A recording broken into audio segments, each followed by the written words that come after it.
Ken was a young man who worked very hard. He lived in a little town and had big dreams.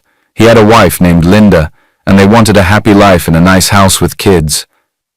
Ken worked a tough job every day that made him very tired, but he didn't get much money.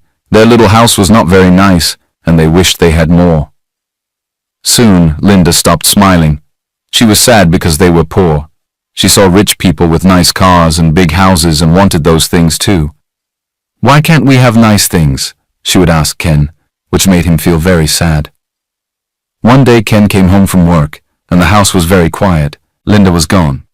She left a note on the table. It said she had left Ken and their little boy Desmond for a rich man who could buy her nice things. Ken was very, very sad.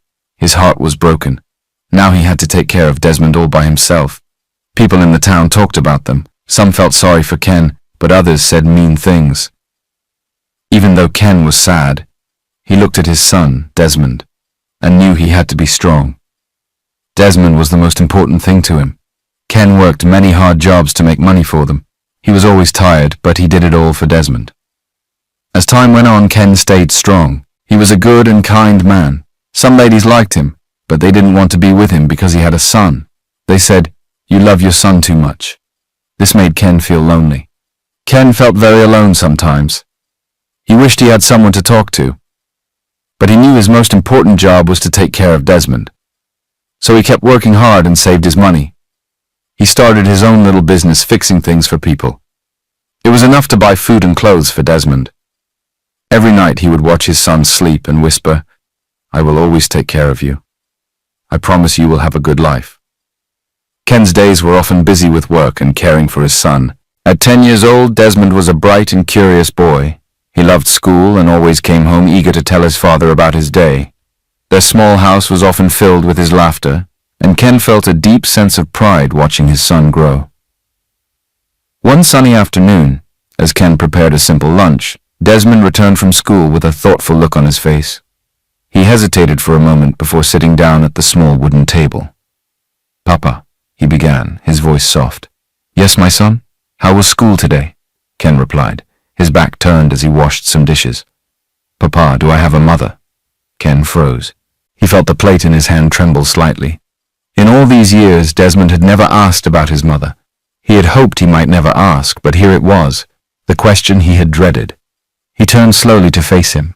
Desmond's big, curious eyes looked up at him, filled with innocence and longing.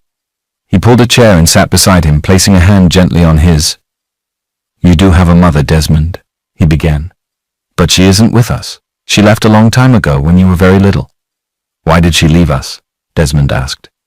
Ken took a deep breath, his heart aching at the memory. "Your mother, Linda. She wasn't happy with our life. I was a poor man and we were struggling. She wanted more than I could give her, so she left us for a man who had more money." Desmond's face was solemn, and Ken felt a pang of guilt, but he knew his son deserved the truth. "I haven't seen her since, and I don't know where she is or what she's doing now." Desmond was quiet for a moment, processing his words. Then he reached out and hugged his father tightly. "It's okay, Papa. You're the best parent I could ever have." Ken held him close, tears welling up in his eyes. He silently vowed to be enough for him, to give him everything he could so he wouldn't feel the absence of his mother. Years passed, and Ken's sacrifices bore fruit. He raised Desmond to be a hard-working and respectful young man. Despite the challenges he faced as a single father, he gave him the best education he could afford and taught him the values of humility, kindness, and determination. Desmond, in turn, did not disappoint him. He excelled in school and later graduated with honors, quickly rising in the business world. His intelligence and work ethic helped him build a thriving tech company, making him one of the most successful young men in the city. Now wealthy and undeniably handsome, Desmond attracted attention wherever he went. Women were drawn to his confidence and charm, but Ken noticed something that troubled him. Many of these women seemed more interested in his wealth than in who he was as a person. At social events, they would surround him, laughing at his jokes and competing for his attention. Ken saw through their shallow compliments and eager smiles. They didn't know the Desmond he had raised, the boy who had grown up with nothing but a dream and a strong will. One day, as Desmond visited Ken at home, he shared some news that startled him. "Papa, there's someone I've been seeing," he said casually, sitting across from him at the small dining table. Ken looked up from the tool he was cleaning. "Someone? A woman?" Desmond nodded with a smile. "Her name is Clara. We've been together for a while now. She's amazing, Papa. Beautiful, confident, and sophisticated. I think she's the one." Ken's heart sank a little, but he forced himself to smile. "You've never mentioned her before? Why haven't you brought her to meet me?" Desmond hesitated. "She's been busy with work. She's a fashion designer and her schedule is packed. But I promise you'll meet her soon." Ken nodded, though unease crept into his heart. He didn't want to judge a woman he hadn't met, but he couldn't ignore the pattern he had seen in so many others. Later that week, Desmond made a decision. He invited Clara over to his house for a private dinner, planning to propose. Clara, as always, looked stunning. Her flawless makeup and elegant dress complemented her striking features. She carried herself with the confidence of someone who was used to being admired. During dinner, Desmond reached for her hand and looked into her eyes. "Clara," he began, "these past few months have been the best of my life. You've brought joy and excitement into my world, and I can't imagine my future without you." Clara's smile widened as Desmond pulled out a small velvet box and opened it, revealing a diamond ring. "Will you marry me?" he asked. Clara gasped, covering her mouth with her hands. Desmond, "Yes, of course I will." As they embraced, Desmond felt a wave of happiness. But somewhere deep inside, a small voice whispered his father's words. "Are you sure they care for you and not just your money?" Desmond decided to tell Ken the next day, eager to share the good news. "Papa," he said, grinning, "Clara and I are engaged." Ken's smile faltered for a moment, but he quickly recovered. "That's wonderful, my son. When will I meet her?" "Very soon, Papa," Desmond replied, but Ken couldn't shake his unease. He had seen too many women try to charm his son, and something about Clara's description, beautiful, sophisticated, and confident, set off a quiet alarm in his heart. Ken lived a simple life despite his son's growing wealth. He preferred staying in his modest home, surrounded by familiar neighbors, rather than moving into Desmond's luxurious mansion. He enjoyed his independence and felt a deep connection to the small community that had supported him. One evening, Ken made his way home from the local market with a bag of groceries. The streets were quieter than usual, and he quickened his pace, clutching his bag tightly. Out of nowhere, 3 men emerged from a dark alley. Their faces were partially hidden, and their movements were intimidating. "Old man, drop the bag," one of them barked, stepping closer. Ken froze. "Please, I have nothing of value," he stammered, trying to back away. But the men didn't listen. One of them grabbed his arm roughly, making him cry out. "Let him go!" A voice rang out from behind them. The thugs turned to see a young woman standing a few feet away. She was petite, but carried herself with surprising confidence. "This is none of your business," one of the men growled.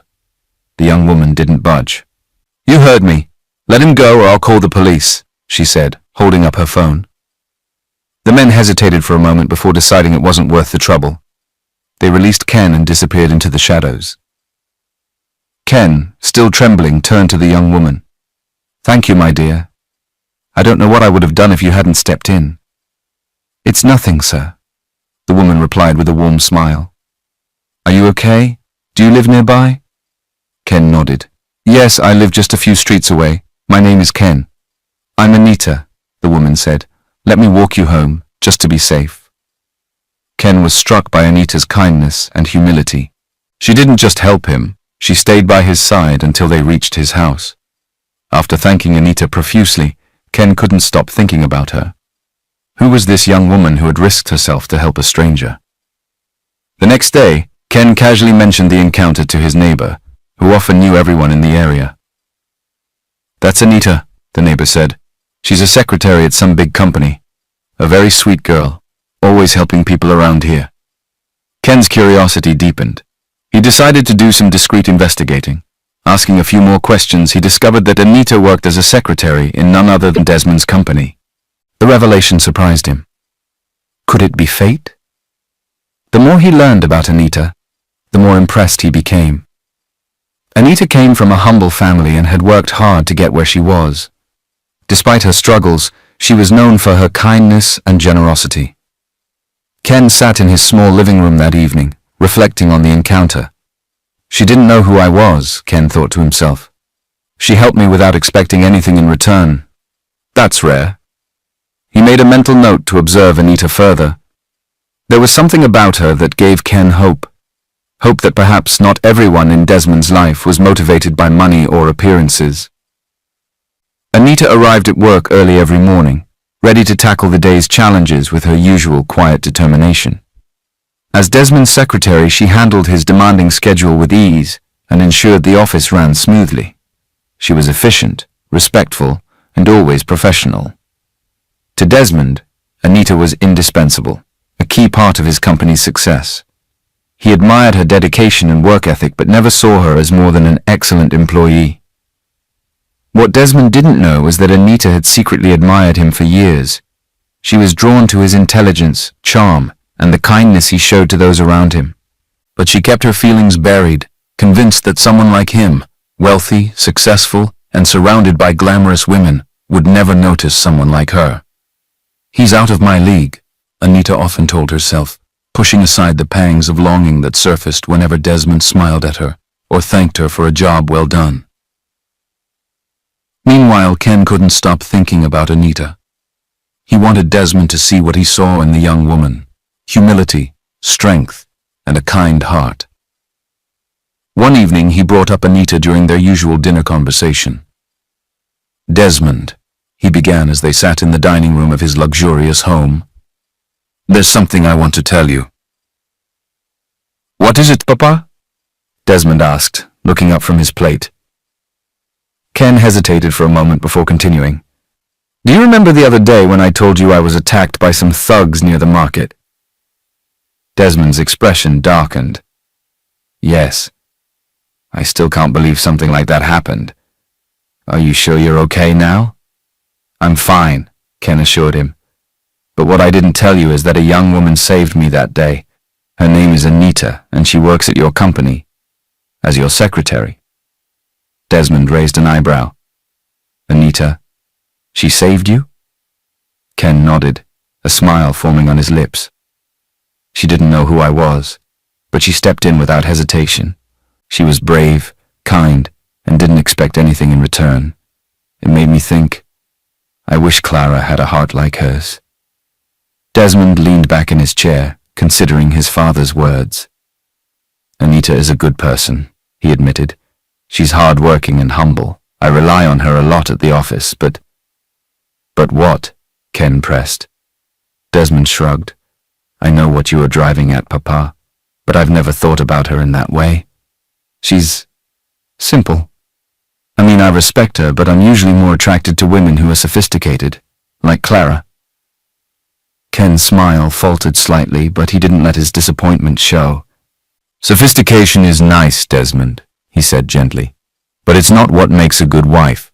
A selfless heart, loyalty, and kindness, that's what truly matters. I know, Papa, Desmond replied, and I promise I'll keep that in mind. But Clara is nice too, and I'm sure you will like her after you meet her. Ken nodded, though his unease lingered. He didn't want to interfere in Desmond's decisions, but he couldn't shake the feeling that Clara wasn't the right woman for him. As the evening went on, Ken couldn't help but wonder how he could make Desmond see beyond appearances and appreciate the things that truly mattered in a partner. Ken could no longer keep his concerns about Clara to himself. After his conversations with Desmond, he grew even more uneasy about his engagement. He needed to know if Clara truly loved Desmond for who he was, or if she was simply drawn to his wealth and status. One evening, as they sat together in the living room, Ken shared his plan. Desmond, he began, I need to know if Clara is the right woman for you. I can't shake the feeling that something is off. Will you let me test her? Test her? Desmond asked, frowning. Yes, Ken said firmly. I'll move into your mansion, but not as your father. I'll be your security guard, and we'll see how Clara treats me when she thinks I'm powerless. How a person treats those they think are beneath them reveals their true character. Desmond sighed, shaking his head. Papa, do you really think this is necessary? Clara is busy planning our wedding. She's not going to focus on the staff. Ken's gaze was steady. Desmond, if you truly want me to support this marriage, you'll let me do this. If she passes the test, I'll welcome her with open arms. After a moment of hesitation, Desmond relented. Fine, Papa, I'll go along with it. But I'm only doing this for your peace of mind. A few days later, Ken packed a small bag and moved into Desmond's mansion. He dressed in a simple security guard's uniform and kept his demeanor humble. The house staff, who were loyal to Ken, were told to address him as Sam, the new security guard. That evening, Desmond invited Clara to move in with him temporarily, claiming it would help them finalize their wedding plans. Clara arrived in her usual stunning style, wearing a designer dress and carrying expensive luggage. Desmond introduced Ken as the new security guard. This is Sam, he said curtly. He'll be handling security around the house. Clara barely glanced at Ken, offering only a dismissive nod before turning her attention back to Desmond. The next morning, Ken began his duties, patrolling the grounds and manning the gate. He noticed that Clara didn't acknowledge him unless she needed something. Even then, her tone was sharp and condescending. Sam, open the gate faster, she would call out from her car, not even looking at him. Ken tried to engage Clara in polite conversation, but she only responded with brief, uninterested answers.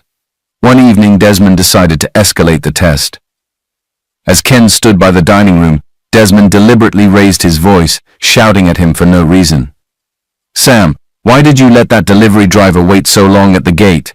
He barked, slamming his hand on the table. Ken bowed his head, playing his role perfectly. I'm sorry, sir. It won't happen again. Clara watched silently, her expression unreadable. She didn't say a word in Ken's defense, nor did she question Desmond's behavior. After Ken left the room, Desmond turned to Clara. Do you think I was too harsh on him? Clara shrugged. He's just a security guard, Desmond. If he made a mistake, he should be corrected. You shouldn't feel bad about holding him accountable. Desmond's stomach twisted at her words.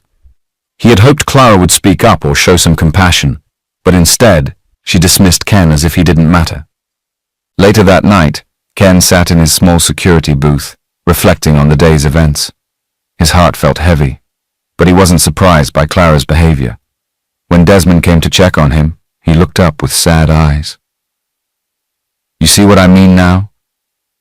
Desmond nodded slowly, the weight of the situation settling over him. I didn't think she would act that way. I expected her to at least say something when I shouted at you. This is why I wanted to test her, Ken said. Marriage isn't just about love, Desmond. It's about character, kindness, and how someone treats the people around them. If Clara can't show compassion to someone she thinks is a guard, how will she treat your family, your future children? Desmond didn't have an answer, but he knew one thing for sure. Ken's concerns were valid. Days turned into weeks, and Ken's role as the security guard in Desmond's mansion gave him a front-row seat to Clara's true nature. Clara's dismissive and rude behavior became more apparent whenever Desmond wasn't around. Old man, can't you stand up straight? Clara snapped one afternoon as Ken stood at his post. You're so sloppy, it's an embarrassment. Ken swallowed his pride and kept quiet, knowing this was part of the test, but the insults kept coming. One morning, Clara called Ken into the living room. She was holding a glass of juice. Sam, Clara said, her tone icy, you let a leaf blow into the house yesterday when the door was open. Before Ken could respond, Clara accidentally spilled the sticky juice down the front of his clean uniform. Oops, you're so clumsy. I don't even know why Desmond keeps you here. Clean yourself up and do your job properly next time. Ken's heart ached at the humiliation, but he didn't let his emotions show. Instead, he looked at Clara and said softly, I could be your father, you know. I'm not so young anymore. Just be a little more patient with me. Clara sneered, her voice dripping with contempt. My father could never be a poor, disgusting security guard like you, so stop acting like you're anything important and do your job. Later that day, Desmond had forgotten an important file at home. Anita, ever reliable, stopped by the house to retrieve it. She walked up to the door and was surprised when Ken, in his guard uniform, opened it. "It's you!" Anita exclaimed, recognizing the man she had helped in the market. "I didn't know you worked here." Ken smiled warmly, his spirits lifting at Anita's kind tone. "Yes, my dear. I'm just helping around." Anita stepped inside, but before she could say much, Clara's voice echoed from the living room. "Sam, what are you doing standing there? Get back to your post." Anita turned toward the voice and saw Clara lounging on the couch, her perfectly manicured fingers scrolling through her phone. "I'm so sorry," Ken murmured to Anita, hurrying back outside. Anita followed quietly, watching in disbelief as Clara began berating Ken for talking to a visitor. "You're pathetic," Clara spat. "Desmond should just fire you. I don't know why he bothers keeping someone so useless around." Anita couldn't stay silent any longer. "Excuse me, Miss Clara," she said, her voice firm but polite, "but don't you think you're being a bit harsh? He hasn't even done anything wrong." Clara looked up, startled. "And who are you to tell me how to talk to my staff?" "I'm someone who believes in treating people with respect, no matter their position," Anita replied, standing her ground. Clara rolled her eyes. "You don't understand how things work here. This man is paid to do his job, and if he can't handle criticism, he should leave." Anita turned to Ken, her expression filled with concern. "Sir, if you ever want to leave this place, you're welcome to come and stay with my family until you find something else. No one deserves to be treated like this." Ken felt tears sting his eyes, but he quickly wiped them away, nodding at Anita's kindness. Clara scoffed. "Mind your own business, little Miss Secretary. You're overstepping your boundaries." Anita held her ground. "Kindness is never out of bounds, Miss Clara. Maybe you should try it sometime." "If you're done playing hero, you can leave now," Clara snapped. "I have better things to do than argue with someone like you." Anita retrieved the file she came for and gave Ken a parting look. "If you ever need help, please don't hesitate to reach out," she said softly before leaving. Ken watched Anita go, his heart warmed by the younger woman's kindness and courage. The stark difference between Anita's treatment of him and Clara's cruelty was impossible to ignore. Later that evening, as Ken sat in his security booth, he reflected on the day's events. Clara's behavior had revealed the harsh truth he had suspected all along. She lacked the compassion and respect that Ken believed was essential in a partner for his son. Anita, on the other hand, had proven once again that her kindness wasn't just a passing gesture. It was a fundamental part of who she was.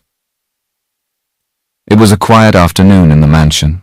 Ken, still disguised as Sam, was making his rounds, checking the perimeter. It gave him time to think about how he would approach Desmond about everything he had observed. As he passed the living room windows, he heard Clara talking on the phone. The tone of her voice was sharp and agitated. Curious, Ken paused, staying out of sight behind a large potted plant. "I can't believe this," Clara was saying angrily. "I'm pregnant, and I cannot tell Desmond because we've never been intimate. It's all because of that ridiculous advice from his father. Wait till marriage, he says." Ken's blood ran cold as he listened. Clara was pregnant. That didn't make sense. Desmond had told him he was waiting for marriage. Wow. That means Clara has been seeing another man. "I can't lose Desmond," Clara continued, her frustration clear. "He's my golden ticket. If I lose him, I lose everything." There was a pause as her friend on the other end spoke, and then Clara replied, her voice quieter but laced with desperation. "What do you mean? Put something in his drink? Are you serious?" Ken's heart began to race. He leaned closer, his breathing shallow as he tried to hear every word. "Look," Clara's friend said, her voice faintly audible through the window. "If you don't act fast, you might lose him for good. Slip something in his drink, get him in the mood and make it happen. If he finds out you're pregnant later, he'll have no choice but to marry you." Ken couldn't believe what he was hearing. His hands shook as he pulled out his phone and began recording the conversation. "I don't know," Clara said, pacing the room. "What if it doesn't work? What if he doesn't, go along with it?" Her friend laughed coldly. Then you'll have to take more drastic measures. If you want that lifestyle, Clara, you have to fight for it. Do whatever it takes. Ken's stomach churned as he captured the exchange on video. He couldn't believe the lengths Clara was willing to go to trap his son with another man's child. Clara finally stopped pacing and let out a heavy sigh. Fine. I'll do it. Tonight. He'll be home late, and I'll make sure it happens. He'll never know what hit him. Ken stepped back silently, his mind racing. He had heard enough. He continued his patrol, his heart pounding with a mix of anger and fear. When he returned to his post, he locked himself in the small booth and replayed the video. The evidence was undeniable. Clara's cruelty and deceit went far deeper than he had ever imagined. He sat on the small stool, his thoughts spinning. What kind of woman is this? He whispered to himself. How can she be planning something so vile against my son? It was late in the evening when Desmond returned home after a long day at work. He looked tired as he walked into the living room, loosening his tie. Clara greeted him with her usual charm, planting a quick kiss on his cheek. You look exhausted, Clara said sweetly. Let me get you something to drink. It'll help you relax. Desmond nodded absent-mindedly, sinking into the couch. In the kitchen, Clara moved quickly. She reached into her handbag, pulling out a small vial of powder. She glanced around to ensure no one was watching before sprinkling the substance into a glass of juice. A sinister smile played on her lips as she stirred it and carried it back to Desmond. Meanwhile, Ken, who had been watching from the hallway, was prepared. He emerged from the shadows, his eyes sharp and unwavering. Desmond, Ken called out just as he reached for the glass. Wait. Desmond looked up, surprised.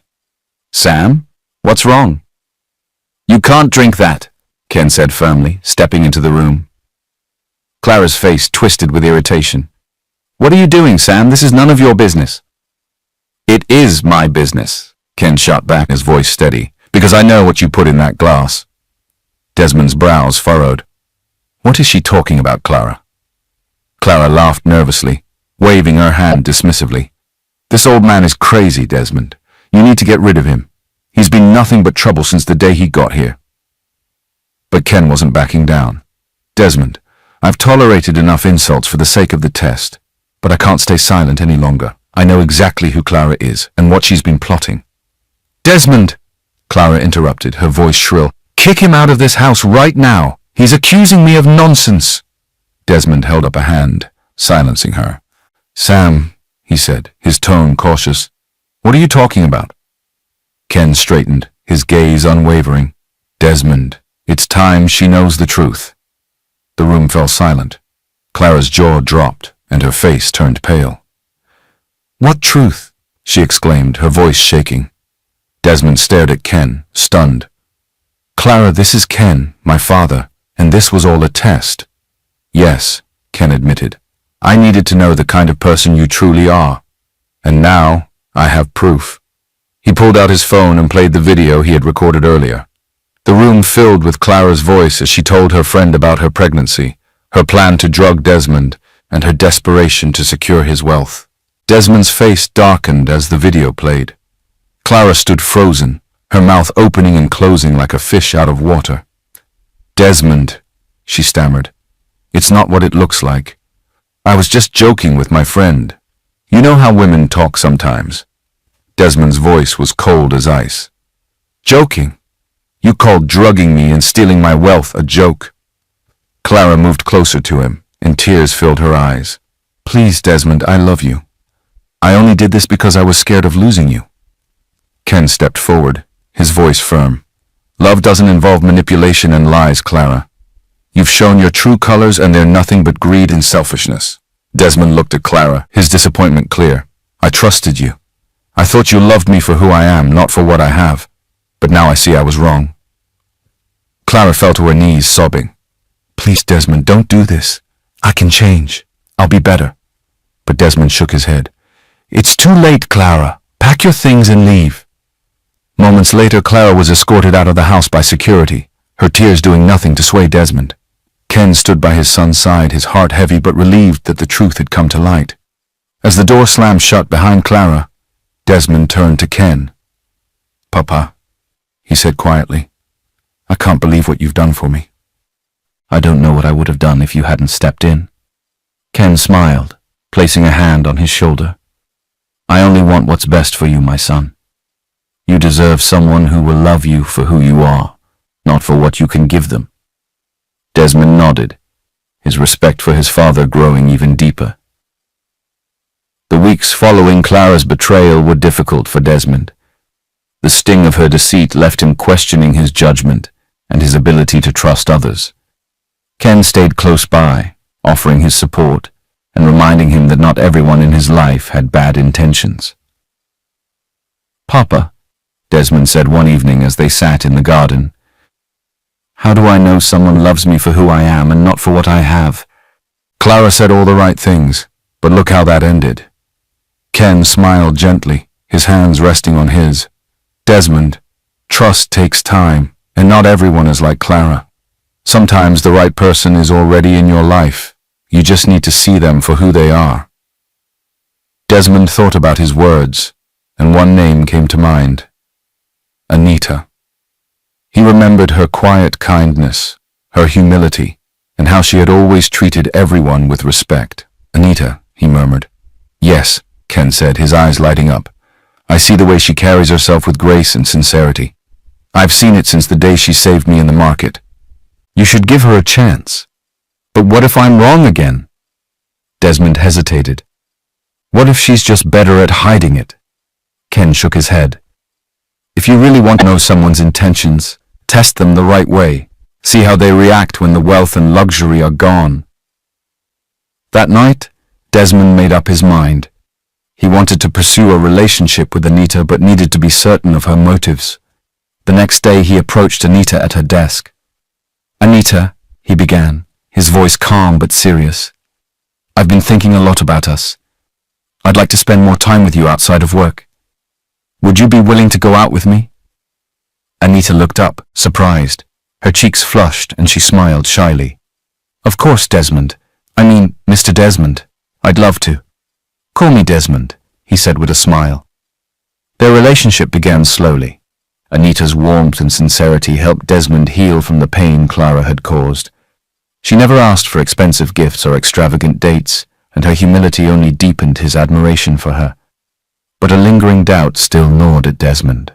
Was Anita truly different, or was she simply waiting for the right moment? One evening, he discussed his concerns with Ken.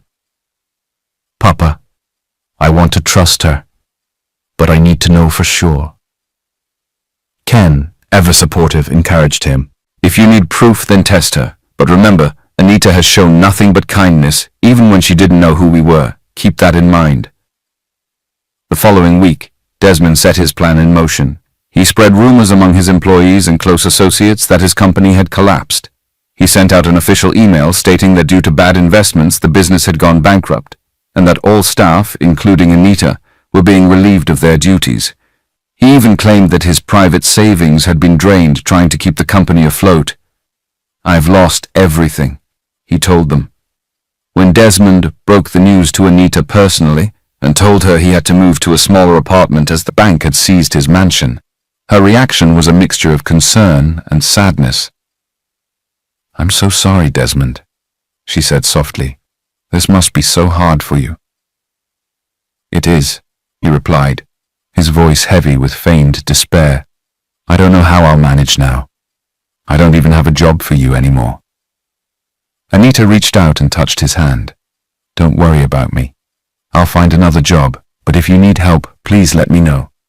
I'm here for you." In the days that followed, Desmond watched closely as Anita adjusted to the news. She didn't distance herself from him, nor did she complain about losing her job.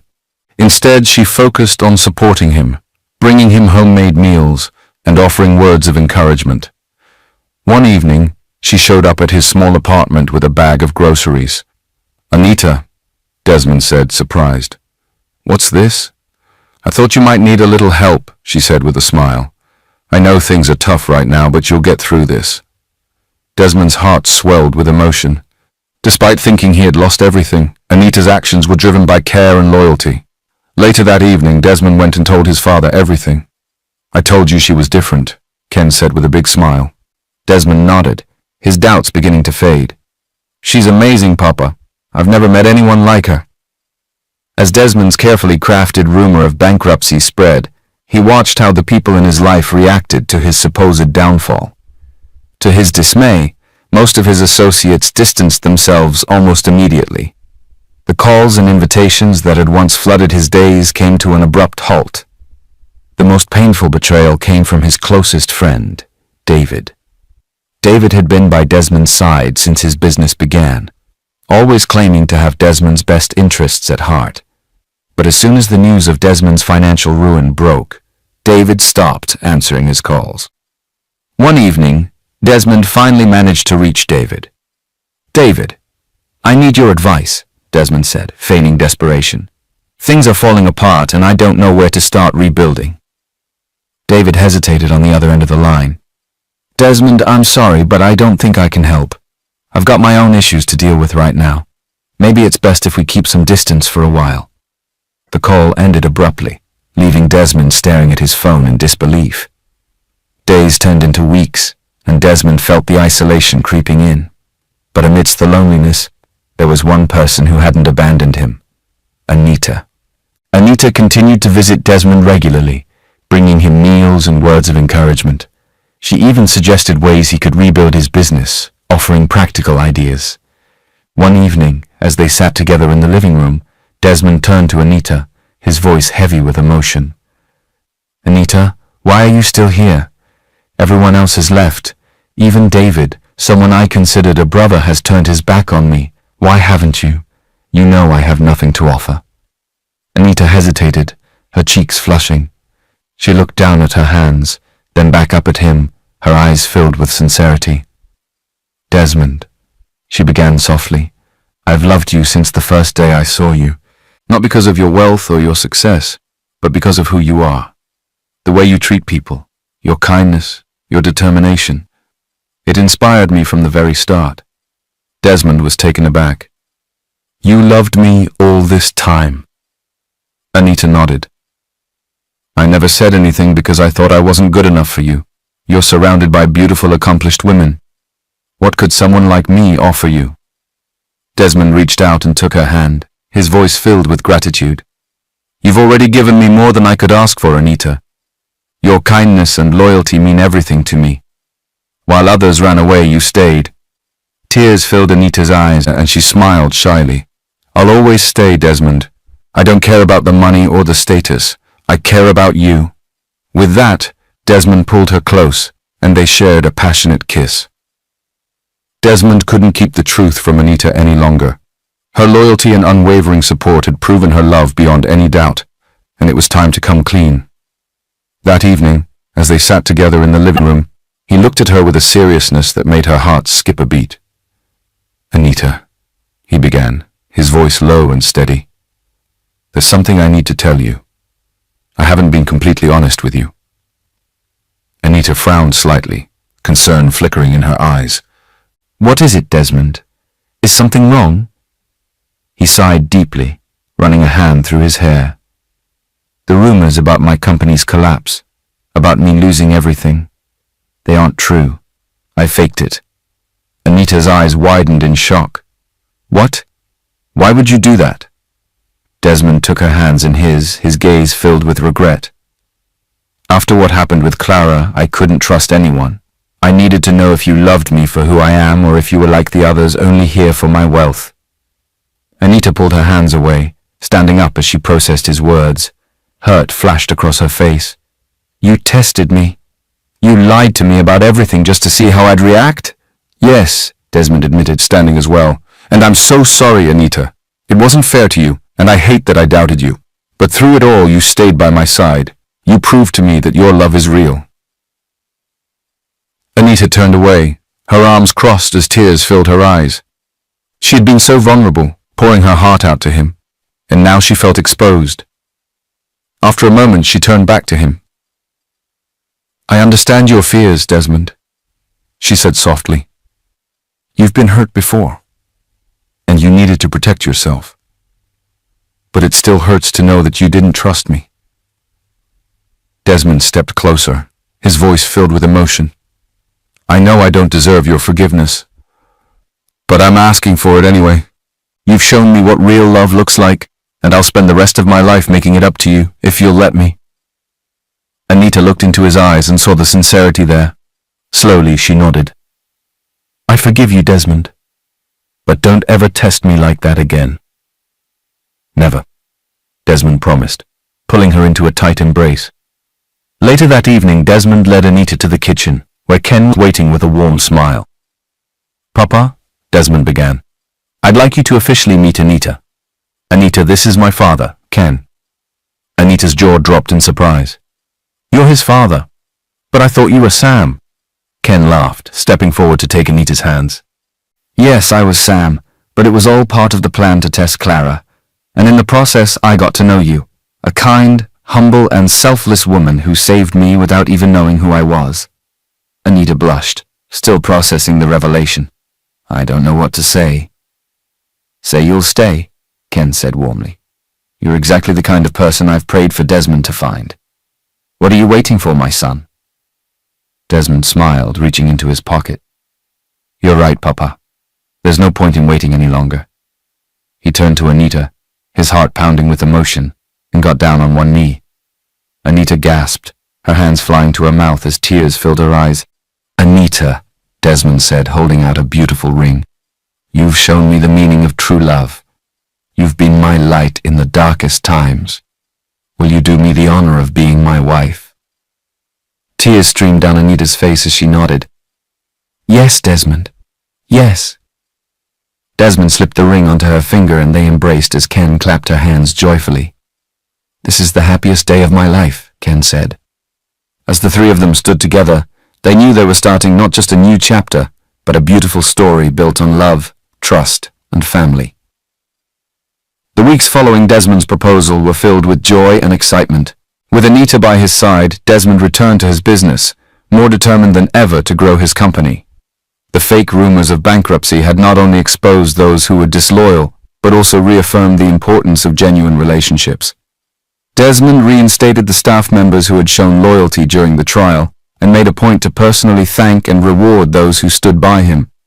With his circle of trust now smaller but stronger, he felt a renewed sense of purpose. Months later, the day of Desmond and Anita's wedding arrived. The ceremony was held in a lush garden, filled with vibrant flowers and the soft melody of a live band. Anita walked down the aisle in a stunning white dress, her radiant smile lighting up the entire venue. Ken couldn't hold back his tears as he watched Desmond standing at the altar, looking at Anita with nothing but love in his eyes. The journey to this moment had been long and filled with challenges, but it was all worth it. He had raised a fine young man on his own, and he did a great job. When the officiant declared them husband and wife, the crowd erupted in cheers. Desmond and Anita shared their first kiss as a married couple, and Ken felt a deep sense of peace wash over him. That evening, as the festivities continued, Ken found a quiet spot in the garden to reflect. He thought about the struggles he had faced, being abandoned by his wife, raising Desmond alone, and fighting against poverty. But those hardships had shaped him into the strong man he was today, and Desmond, his greatest pride, had grown into a man of integrity and character. Anita joined him, still glowing from the joy of the day. Papa, Anita said, sitting beside him, thank you for everything. You've been my guide and my strength, even before I knew who you really were. Ken smiled, taking her hand. No, my dear, thank you. You've shown me that love still exists in its purest form.